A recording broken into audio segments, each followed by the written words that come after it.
don't have any special powers. Oh, I have one, Johnny. I never give up.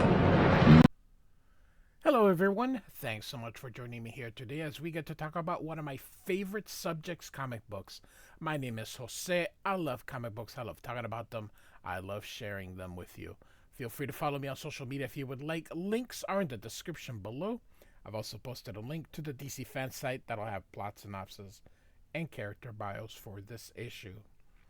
Detective Comics 590 from 1988. This is one of my favorite covers during the Norm Breyfogle run. It's just very cool. Norm Breyfogle, rest in peace. Beautiful cover here. As you recognize this building, this is Big Ben. Batman is in England. I also grew up with this oh goodness gracious, title logo for Detective Comics, and I love it here. So this is just so striking. I know that it's conveying a nighttime or the dark name, but I would have loved to have seen this cover in red. Oh goodness gracious. So yeah, pretty cool cover. As you saw on the cover, Batman goes to England, an American Batman in London. John Wagner and Alan Grant are writers, Norm Breyfogle providing the entire art, and one of my favorite letterers, Todd Klein, does the lettering. Absolutely love Todd Klein. Top three. John Workman, Tom Orzechowski, and Todd Klein are magnificent letterers here. So we start out in Gotham City here. Gotham, night after night, the eternal war rages. A lone cloaked figure reigns against the hosts of evil. Time after time, he gains the victory, wins the battle, only to be plunged back into the war with undiminished fervor. So you can see here he's taking care of some of the drugs, fighting gun violence, thieves. So, but there are a million crimes and only one Batman. And even he cannot be everywhere at once. So, sees a mugging here and goes to stop it. Sometimes he goes busy netting the little fish.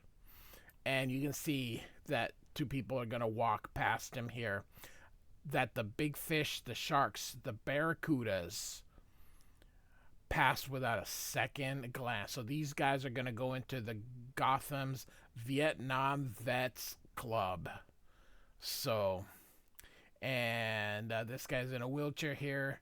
And he says, "You guys sure you got the right place? No offense, bro, but you don't look like no Nam vets to me."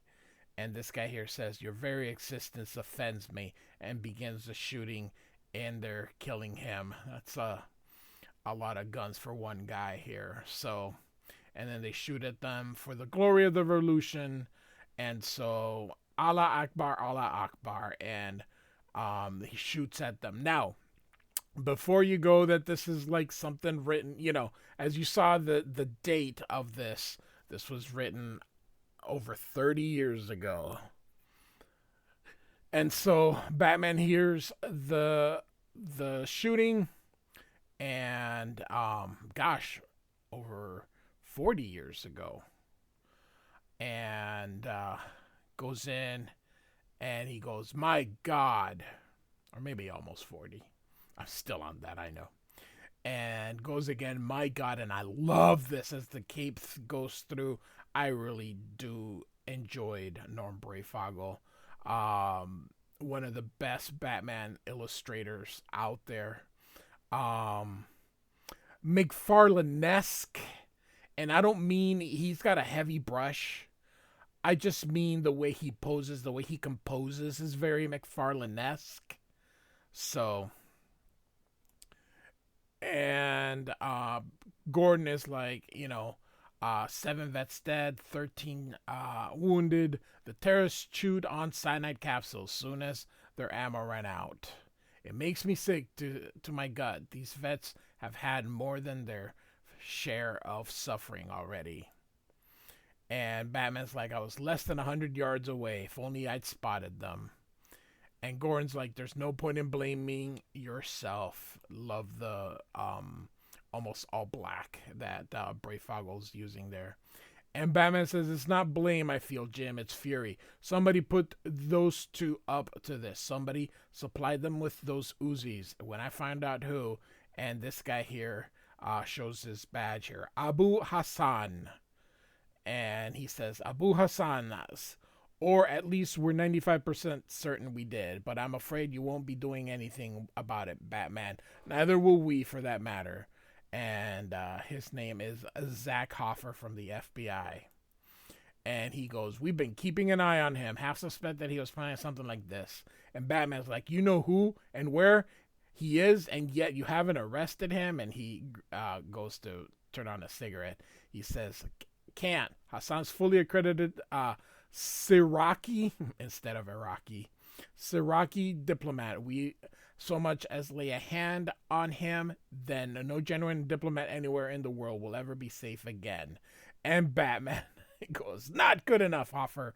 Nobody walks into my city. Most down 20 of my people walks away claiming diplomatic immunity. Not if the Batman can do something about it. Oh, Batman. So I love this here, showing the stress of his words here. And Hoffer's like, I told you, you can't do anything apart from anything else. Hassan's not even in the country anymore. He's not stupid. He was 30,000 feet up over the Atlantic en route to London when the attack took place. Might as well resign yourself, Batman. We all lose sometimes. And Batman takes off. And Gordon's like, there goes one unhappy man, Hoffer. I wouldn't like to be a criminal wearing shoes in the Gotham tonight. And so, again, Breyfogle is very McFarlane-esque. I understand that when you guys look at his art, you may not think of Todd McFarlane with the way McFarlane inks, but the way the image is composing here. Now this part here, I probably would have had this part fixed, but that's okay. Anyway, Batman thinks here, diplomatic immunity. What sort of world is it when diplomacy is a euphemism for turning a blind eye to murder? Every fiber of me calls for the justice, for retribution. London, eh? Maybe it's time Bruce Wayne took a vacation, he thinks. And so, I'm surprised they used TWA. They were, at that time, probably nearing bankruptcy here. So, Batman is in London. And here comes Bruce Wayne, and they're like, here on business? Yes. Be staying long? He's like, as long as it takes. Enjoy your stay. So, all right. And so, Bruce Wayne says, the Hotel Britannic is one of those new luxury buildings that make it hard to tell what city you're in. But my surroundings are of little account. All I need is a place to do a little reading and a little waiting. And so you see he's reading the map here of London, and he's got his cowl there. And too much damn thinking as he thinks of the dead vets here. And so he sees these kids, he's changed it already, ready to go. And it's Guy Fawkes Night, which I guess is the thing. I looked it up, and I guess it's a thing here. And so, and you can see Batman here. So, and then Batman tells us here, it's Guy Fawkes Night in England, and every kid worth his salt is out in the streets lighting bonfires and blowing his fingers off with firecrackers. So, by the way, the two writers are British. So, and remember, the 5th of November. Abu Hassan is going to remember it all night. The Syraqi embassy is a couple of miles away, and finding my way around rooftops of a strange city in the dark doesn't figure in my plan. So he glanced on a bus. I catch the bus, as they say. Very cool here. And so Piccadilly, Hyde Park, Marvel arch. London's a beautiful city, steeped in 2,000 years of history, but ticking off the sights is the last thing on my mind. And so a kid notices Batman and says, "Mom, look." "Where?" "Oh, you're having me on again." So Batman's gone, and so he rushes into the embassy here. One thing about the British, they sure like to underplay things. The whole world and his dog knows Abu Hassan is here, yet there isn't a journalist or TV crew inside, just one solitary cop. Still, I have to go in quiet or there'll be a granddad of all diplomatic incidents with me in the starting role. You can see the rope here, and then Batman is tight roping, and then here's Hassan, or Hassan I think is looking through here, and Batman jumping up. So this is a great panel. This is what I mean, very McFarlane-esque.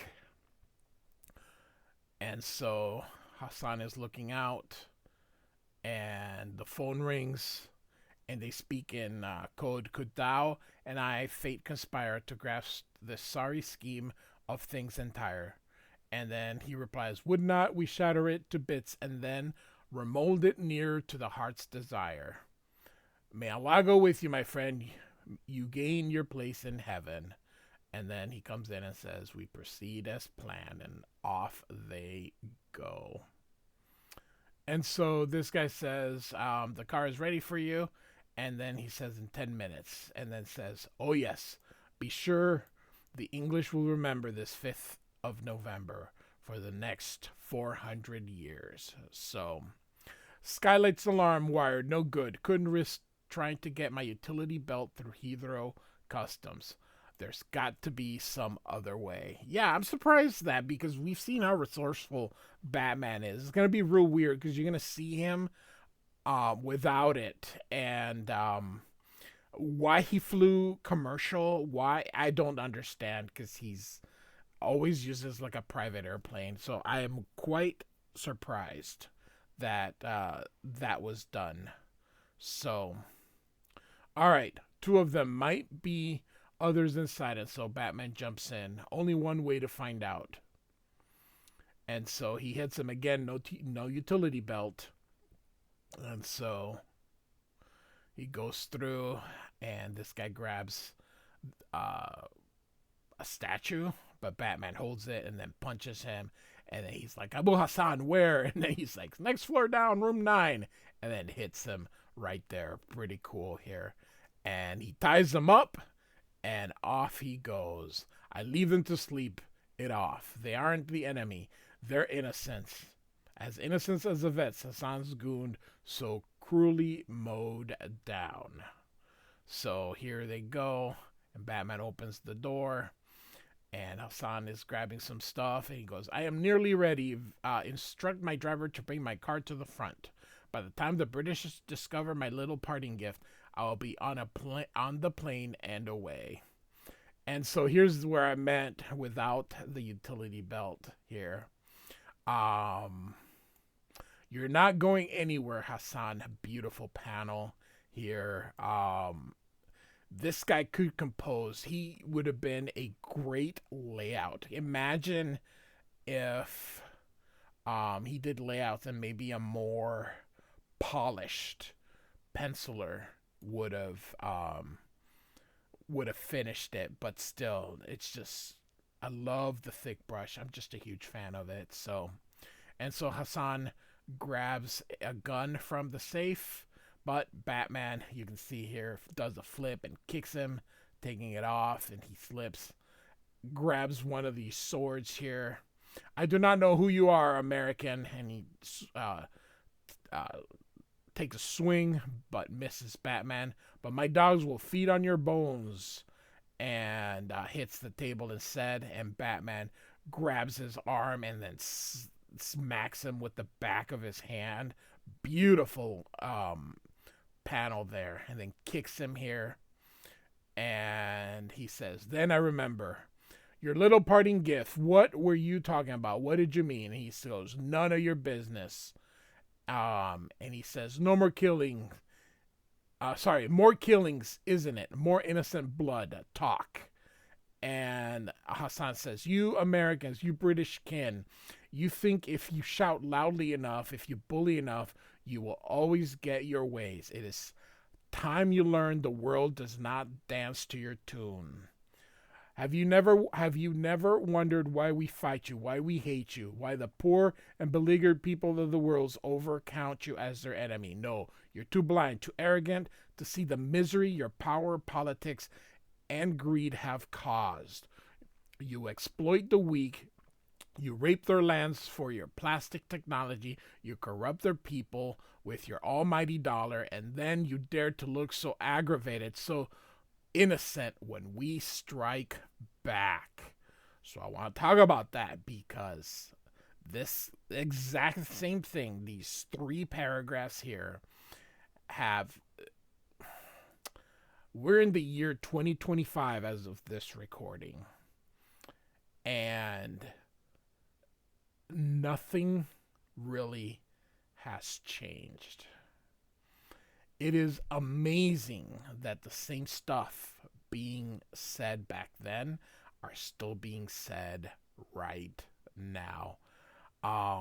There's that saying, the more things change, the more they stay the same. You damn right.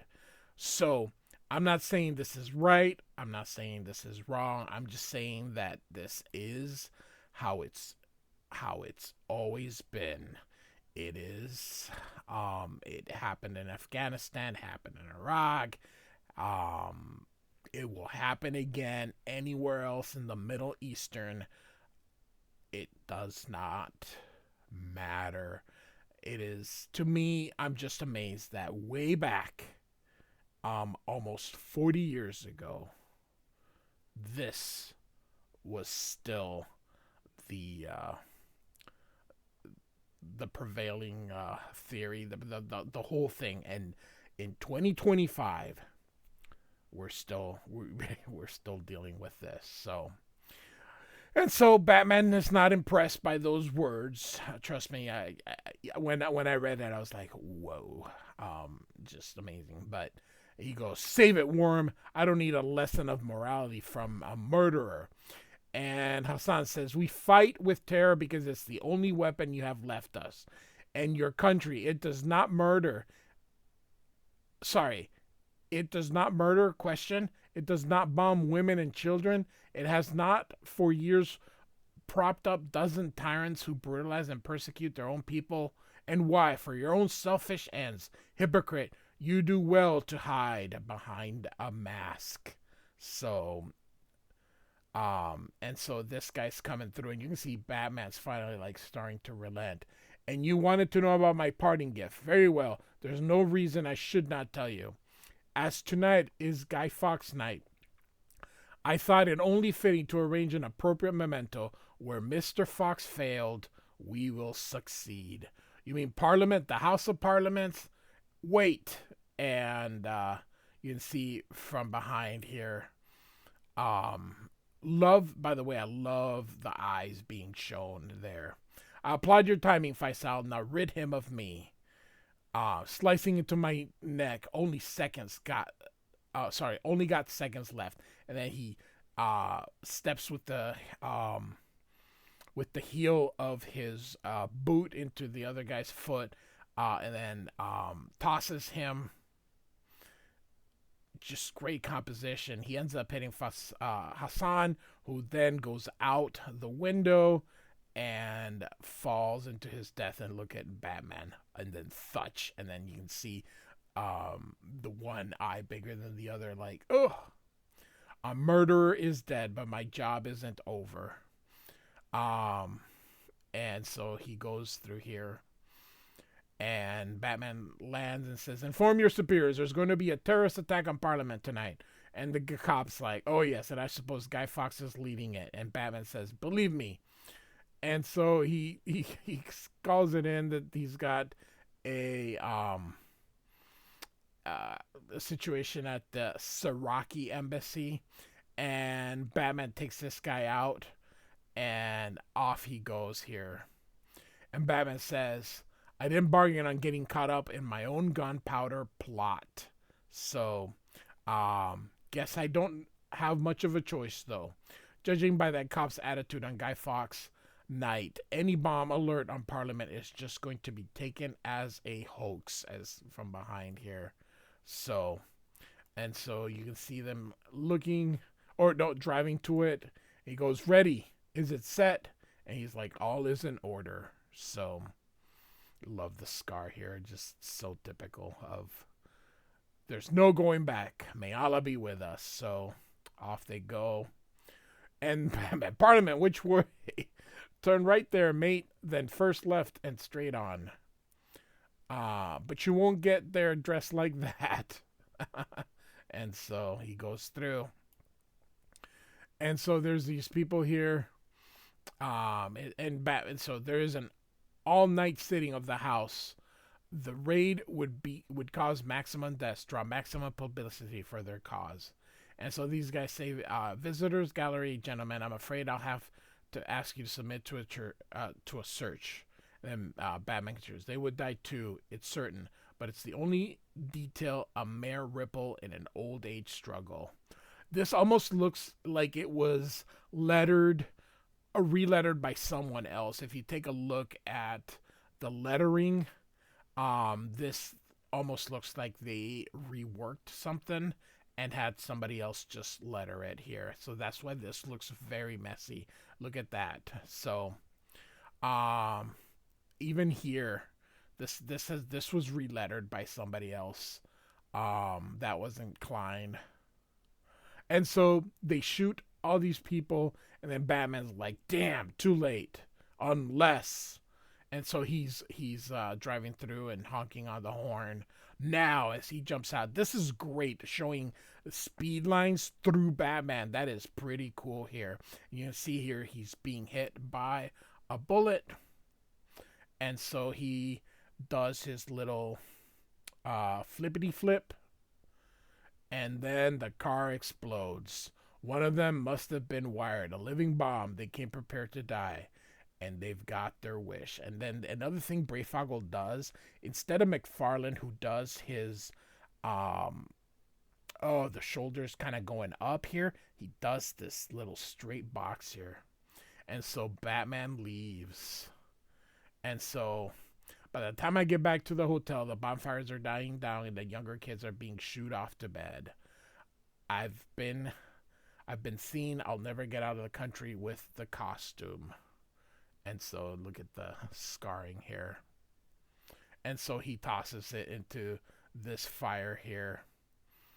And so Abu Hassan is dead. So are the others. They deserve to die, but somehow it doesn't make it easier. I couldn't forget Hassan's words. Your country, it does not murder. It does not drop a bomb on women and children. It does not prop up a dozen tyrants who brutalize and persecute their people. Fanatic he may have been, but it seemed so clear-cut to him. Could it be true? Could my country, my America, be so guilty? And so there has to be an answer, but I don't know it, as the kids are still doing the Fawkes Night. The end. Detective Comics 590. John Wagner, Alan Grant, and Norm Breyfogle on the art. Like and subscribe. I do thank you for listening. Goodbye.